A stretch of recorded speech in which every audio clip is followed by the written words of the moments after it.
What's up, guys? You are listening to Four Player Network's Audible Impressions. I'm your host, Jeffrey DeMello, and with me this week, Bob Webb and Christopher Davis to talk about Hitman Absolution. More like guys? Hitman Absolution. Oh my god. Oh, There's a you fucking people with your haterade. Yeah. I don't understand how people cannot enjoy this if you're a fan of stealth games. This game is really fun. I don't know how to describe just how much I really enjoyed, sneaking around. And I will say this. I'm with you, Chris. It's the formula of Hitman gameplay that I enjoy. well, before I go into that, let me describe the way I'm approaching Hitman, because everybody else on the site, save for I guess me and maybe you, pretty much are just throwing it down a well and hoping it never appears again. Yeah. But I love stealth games. I've always loved stealth games. And when I approach this, when I first saw Hitman back in E3 2011, I didn't really consider it to be a true Hitman game from the beginning. As soon as that first video they showed us of the library came up, I was like, okay, they're incorporating some hiding and some stealth elements that honestly should be in a Hitman game. It's the aspect of an assassination that probably should have been considered from the from the get-go. And so that's kind of the way I approach the game as a whole. I've played Blood Money. I've beaten Blood Money 3 times through, including the professional difficulty, all Silent Assassin, every single level. Love that game. Didn't really get into the second game, Silent Assassin, but I loved Blood Money. I don't approach Absolution as a pure Hitman game. And because they've incorporated these escape levels, these infiltration levels, I don't play it like a true Hitman game. So, from that perspective, I think it's a really good stealth game. I think, because I've never really played a Hitman game. This is the first Hitman game I played. Okay. I have see. Blood Money, but I haven't played it yet. That's gonna change everything. Yeah. Really, because right away you're gonna be like, oh my god, this disguise system it's awful. But I'm used to it because it's always been awful. It really has.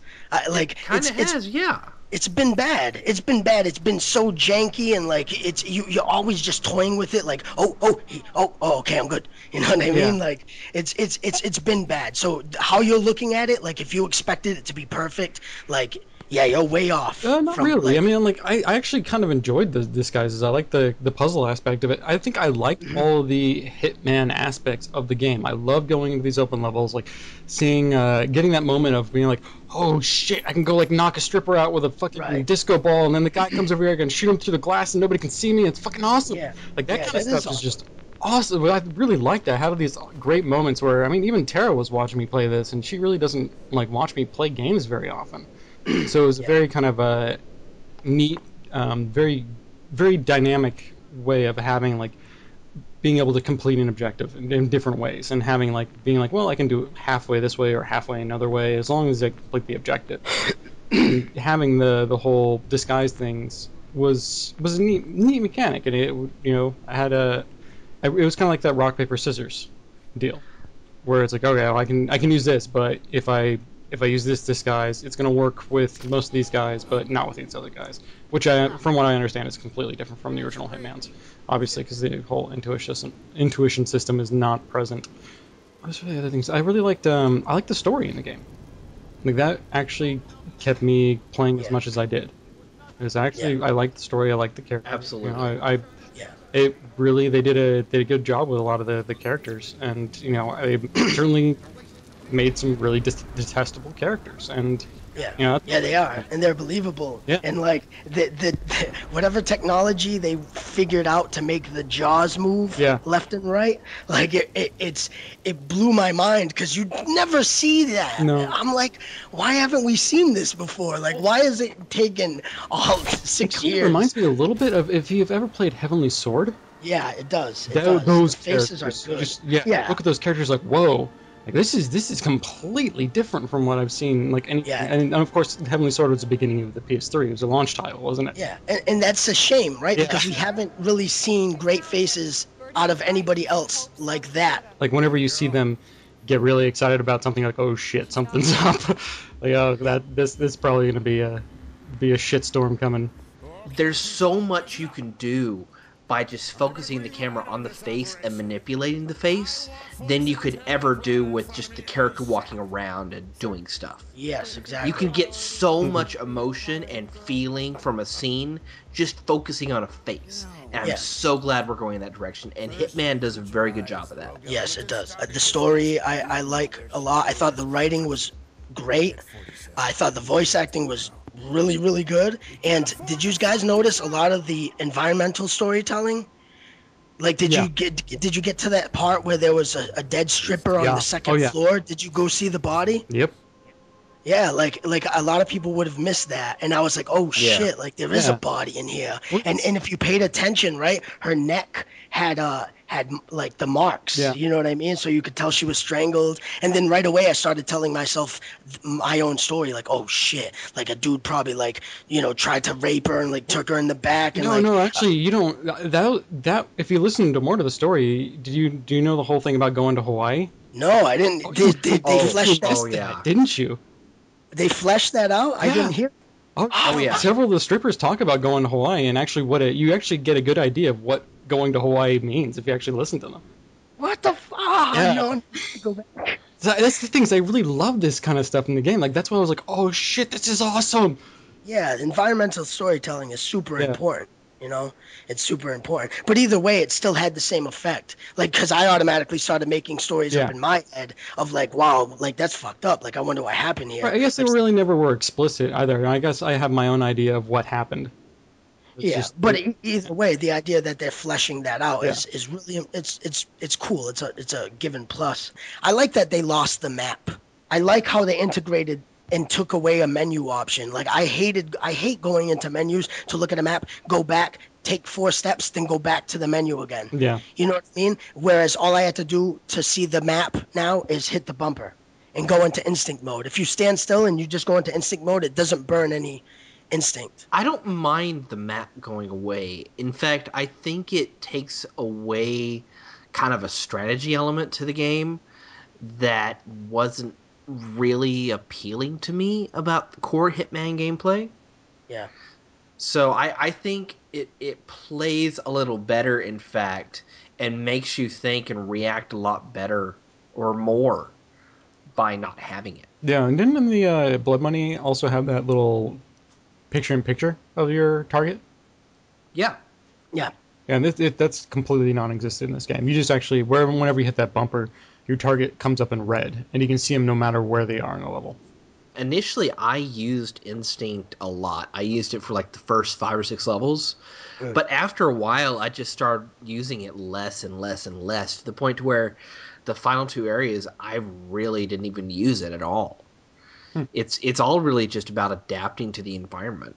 Of course, another thing about me, and it's pretty shameful, but I'll say it out loud, I'm a bit of a save scummer when it comes to certain games. Yeah. Hitman is one of them. So if I get spotted, I usually restart Reload. Yeah, me too. Yeah. I'm completely with you. I do the same thing. I think we should go into negatives, and I think a lot of people are bringing up the save system and how there is no saves in the checkpointing system. Yeah. And I don't see, that's super nitpicky to me, because these levels, they're segmented so small that I didn't really necessarily need to save, because it's usually just like make your way through something, go interact with something, and then exit. You know what I mean? I kind of like that, but I don't know. A lot of people have had an issue with the checkpoint system. How about you guys? I would argue that because they removed the map and they made it more of a kind of an on-the-fly experience compared to the previous games, it's not as much a strategy game. I would kind of agree with the developer in saying that a save anywhere system really isn't necessary. This comes with a caveat that this depends on the size of the level. There are some areas in the game that are just goddamn huge, and they have you doing several objectives at once. So in that instance, I think it would be okay to have a save anywhere system. But other than that, for a majority of the game, you really don't need it. You know, if you fuck up, you know, either just own it or reload the checkpoint. You're only going to lose maybe, what, a minute or two in some of them? Yeah, so like it's most of the, that's the, I guess we can go on to that design, the shorter component part of the game. But since the levels are so small usually, and they're so, you can do a level in 5 minutes if you know what you're doing. But with the checkpoints, what I had, typically I didn't have too much of a problems with there, you know, not being enough checkpoints or me just not checkpointing at the right point in time. The problem I did have is that I was going to the factory, and you sneak into it. I think you sneak into the front area. You go through a door. There's a loading screen. Then you sneak in through the kind of the mines area. And you get down through the elevator, and then there's another loading screen, and then you get into the factory proper area, like where you sneak into the factory. I got to where you sneak into the factory proper, and I alerted someone, and I was like, oh, well, I'll just restart my checkpoint. I got put all the way back to the beginning of the entire area, past two loading screens. Are you sure you didn't click reload level? Yeah. Because I did. Are you sure? Because I did that. I hate the idea that that's there. Like, ask twice, please. Yeah. Like, are you sure? It needs to be an option. Like, in there. Sure. Because I also did that in fucking Mark of the Ninja, and I was so mad. I was like, motherfucker! Like, why is this happening? Yeah. Well, like, why is that even there? I think a median, like a good kind of middle ground choice for this checkpoint versus letting yourself save would have been have a checkpoint at the beginning of the level, do checkpoints after every objective you complete, but then allow the player to choose which checkpoint they want to go back to. Yeah. That would have just solved everything. I think you just ran into a bug. That's what that sounds like. Yeah, it definitely was a bug. It was not meant to be. Like, but after like going back 3 levels, I was just like, fuck this, and I quit. Yeah, I would too. Okay, so what didn't you like, Chris? What didn't I like? There are elements of the disguise system I didn't agree with. Okay, so when they implemented this disguise system into this new one, they actually added a level of logic that hadn't actually been there in previous Hitman titles. You know, in the previous games, you put on a costume, as long as you're not going into areas that you're not supposed to be in, you're usually okay. Mm-hmm. Yeah, all right. Yeah. In this, they added the idea that characters actually know your face, who's around them. They know faces.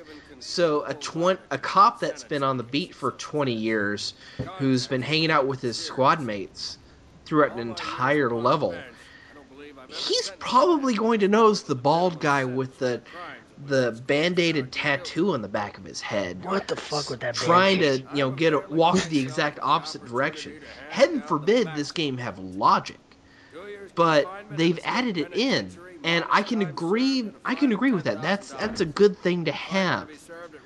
But at the same time, there should be gameplay rules for that are implemented. What about all the other bullshit logic that you break in the game? You know what I mean? Like, nobody recognized my face when I was the judge, and I sentenced that dude. They recognized my face every freaking time, but when I was the judge, they didn't recognize my face. Yeah, that's the other thing. Like, when I came out of there's one level where it was the second time you go to Chinatown, you have to kill the guys that are after Birdie. I somehow ended up with a chef costume because you had to escape through like a restaurant. And all the kind of, food cart chefs were suspicious of me. Why? That doesn't make any sense in, like, an actual real-world context. It's like, oh, you're not a chef? I mean, you're not wearing your hat on straight or some bullshit like that. It's like... You're not Japanese. Yeah. It's not like they're going to flip their shit if they don't recognize a chef that's in the middle of Chinatown. Like, what the hell? Why does that make any sense? You don't look like you eat pork bun. I mean, they should be suspicious, but they shouldn't be running to the cops as soon as you walk into an area you're not supposed to be. I mean, they may not want you running behind their carts and like fucking with their food, but they're not going to be all like, "You're not chef! Police! Policeman! See what really what really boggles my mind about the disguise system is masks and helmets and stuff, okay? Yeah. So there is a level in the game, not to put too fine a point on it, but bad guys come into an area and they do very evil things. Is it when you have the disguise where everybody has masks on, but when you put your disguise on, you're just a fucking bald head? Exactly. Yeah. Every enemy in there is wearing, either a mask or the classic pantyhose over the face thing. So they can't be recognized when they're on camera. Yeah. But when you do the same thing and you're wearing it, number one, Agent 47 usually doesn't put on a fucking mask. And when he does, people still realize it's him. Yeah. And that only except when he's a luchador. Once in the game. And that's for the wrestling level. Yeah. But other than that, does not make any fucking sense. If they cannot recognize your face, logically, they shouldn't, be running and calling you out on it. Yeah, that's the other thing. Like during the same level you're talking about with the people running around in masks, where some people have mentioned like, hey, this game would be better if you just removed the intuition system, but this game would be trivial if you removed the intuition system. Yeah. And the suspicion system. Because like that level, if you get the costume, that's only one type of enemy in the entire level. None of them would be able to recognize you. Yeah. It would you just get the costume or you get the disguise and you go wander around and just complete the game just by wandering around. They're not gonna suspect you at all.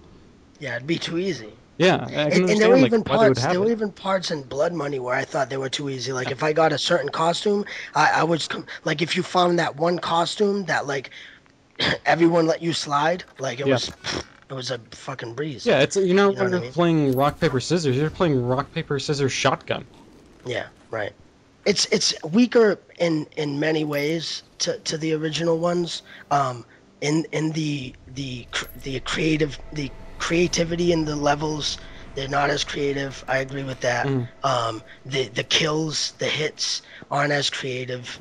So when I was playing it and I was thinking about the variety of, incidental, accidental kills and all the various different unique ways you can kill your target, I started thinking back to, the Pinnacle game Blood Money, and I realized that if you compare some of the accidents and the various things you can do, it's the same. It's about the same.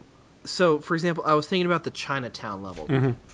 So you can, for example, you can poison the guy's drugs. Yeah. Or you can shoot him with a sniper rifle. Or you can have, you can blow up his car and blow him up. Or you can destroy or break a hanging. Yeah, there was a hanging pallet of stuff and crush him. Yeah.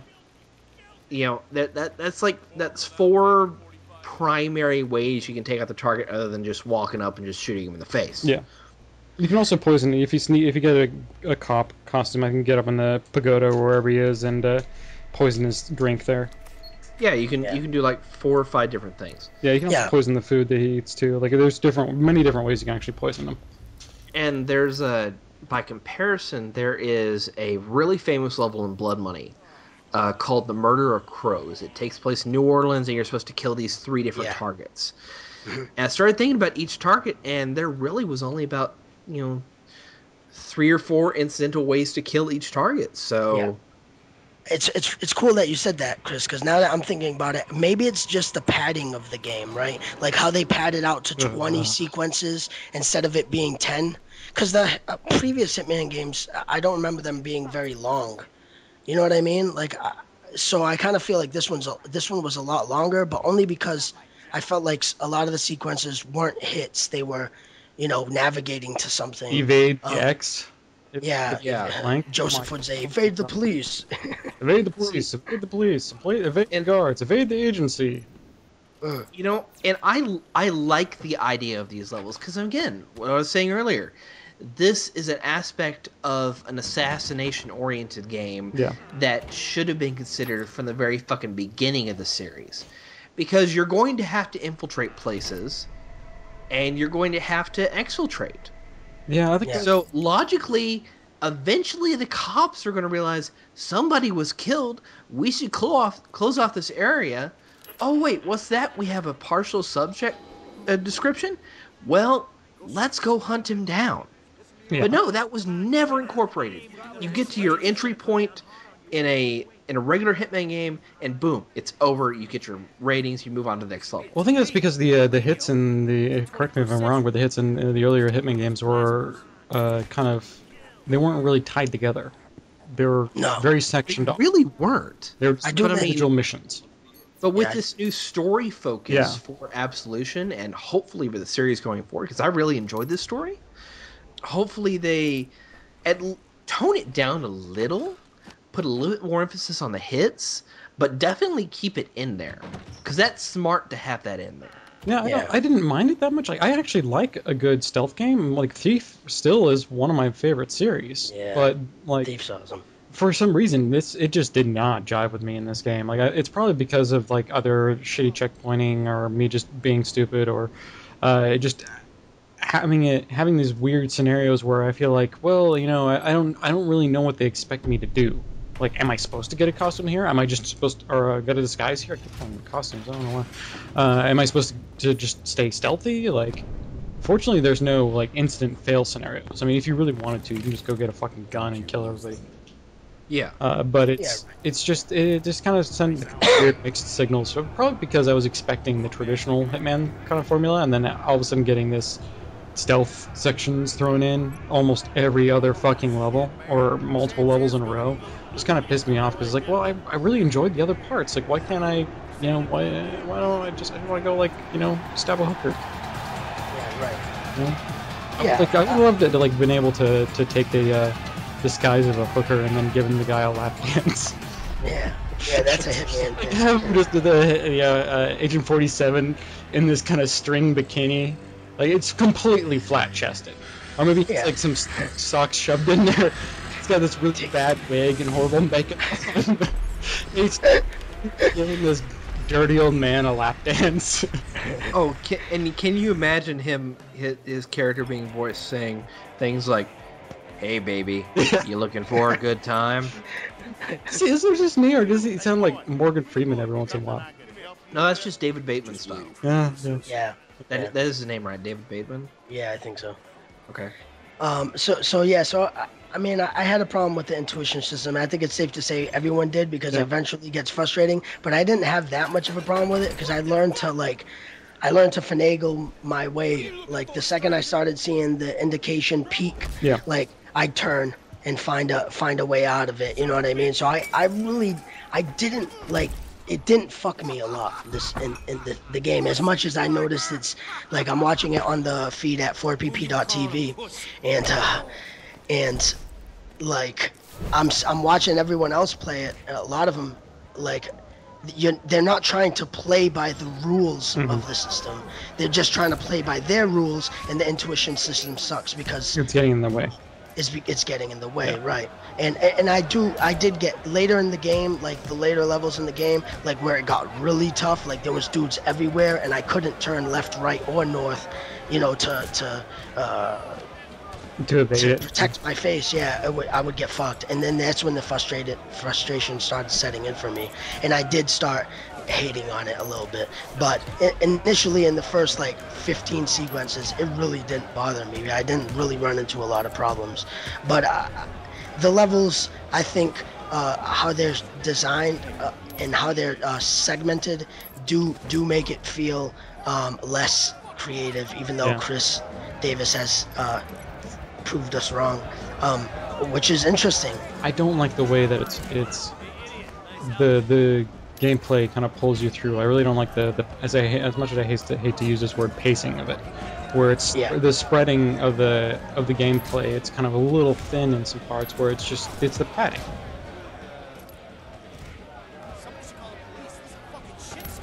I missed the newspaper articles. Oh yeah, I remember. I did kind of like that, and there is a level towards the end. It's one of those really quick levels, like the desert one, to where if you do a little exploration, you can actually find those same news articles on a wall from Blood Money. You can actually read up on that. Oh shit! Oh my god! Imagine if they linked and it took the save game from your previous Hitman. Oh my god, that would be so awesome. That's asking a lot, but I know. it's a really nice tribute in there. And in fact, that entire room is full of like Easter eggs from previous games. Yeah, see, I missed all that. Just speaking a little bit on some of the sore parts people had with the suspicion and the intuition, they are patching it. They are patching it. They are patching the whole disguise system. I don't know now as of what they're going to be doing. There was a community patch out that a community member had created basically a mod that lowered the distance that they would become suspicious at. Yeah. But immediately it was posted on the forums, the official forums, and they closed that topic. We're like, we don't really support the third party mods, but we are patching this.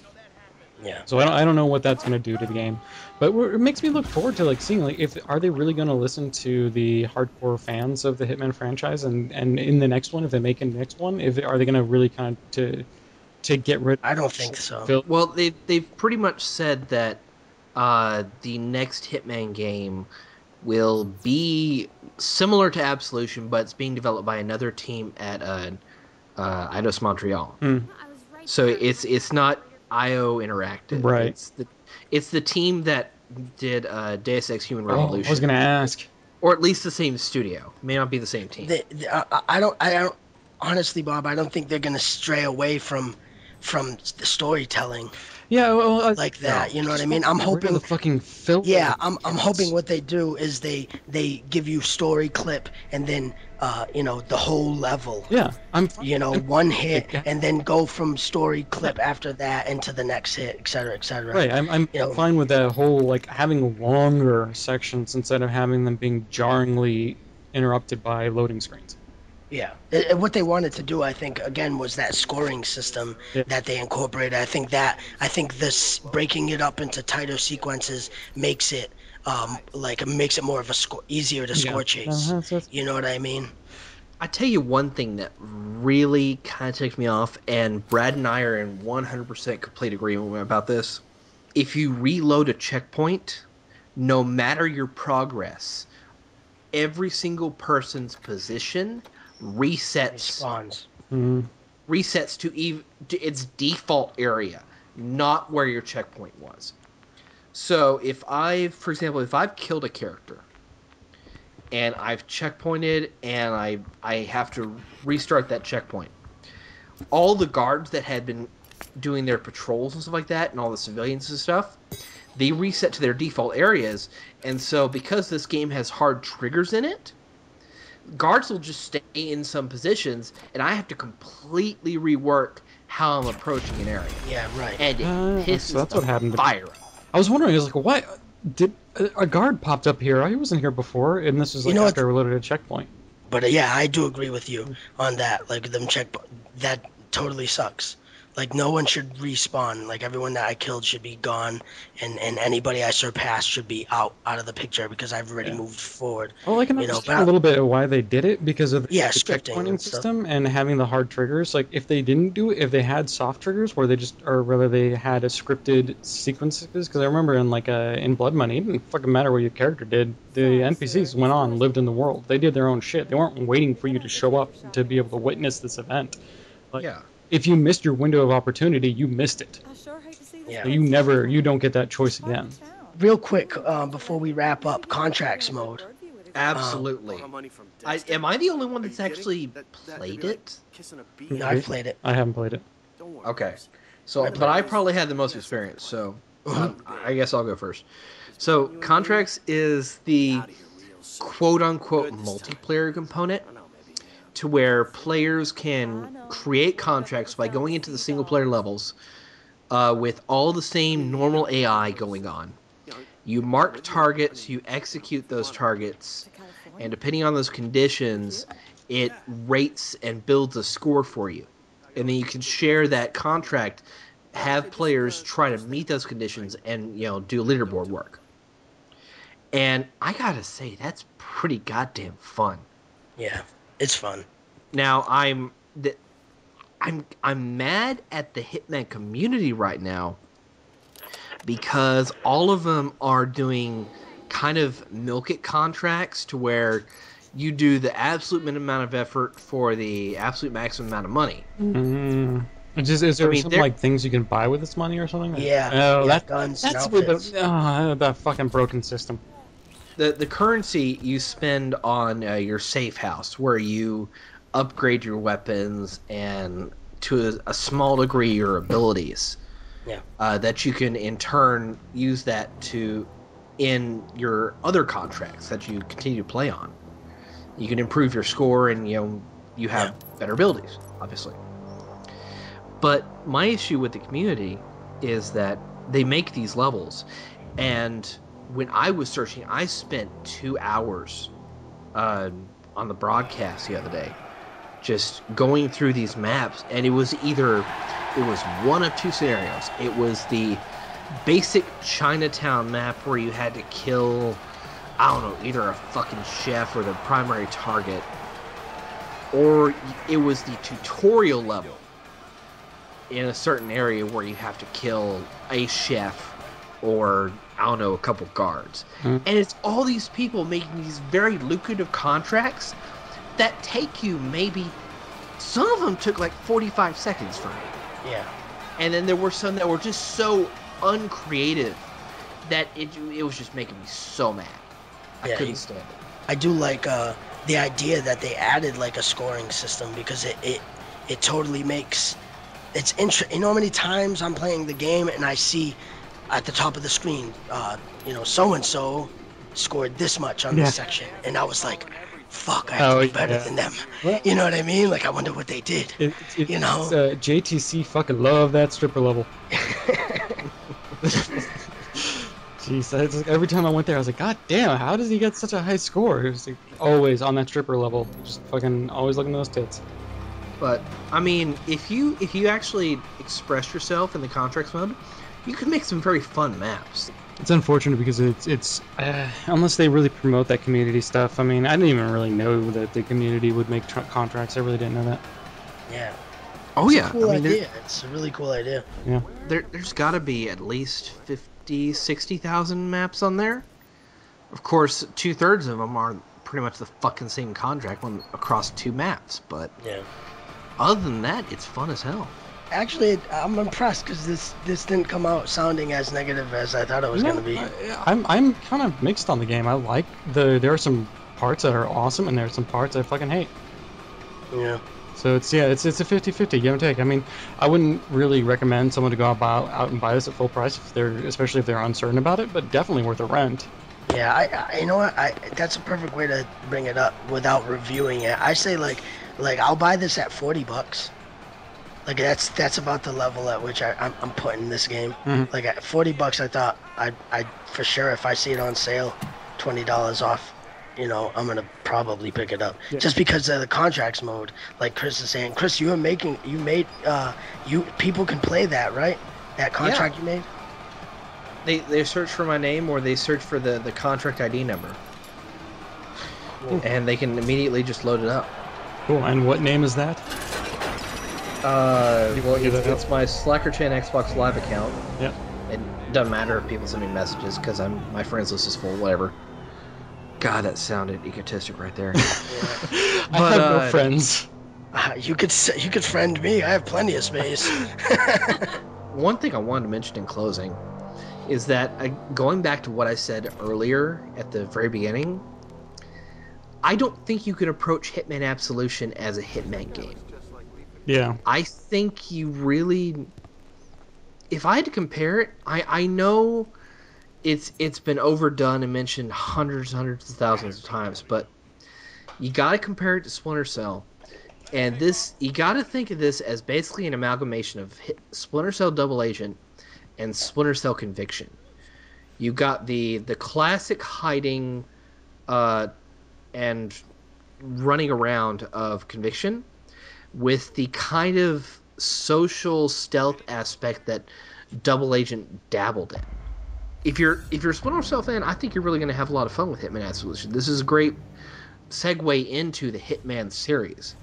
Yeah, right. And then But if you're a Hitman fan, you're going to be put off. Yeah. And I only hope that, maybe you play a Splinter Cell game after this. So that's what it is. Thanks, Chris. Thanks, Bob. Please check us out at 4playernetwork.com. We stream video games pretty much 24 hours a day at 4pp.tv. We all got Twitters, right? I'm at QualityBeats84. Chris, what's your Twitter? At SlackerChan, Slacker CHAN. And Bob? At Shifting Bits. Because that's what he does. He shifts bits. I got, bits that shift. Nice. I like to shift bits too. Mm-hmm. That just sounds all right, awkward. guys. Till next time, thanks.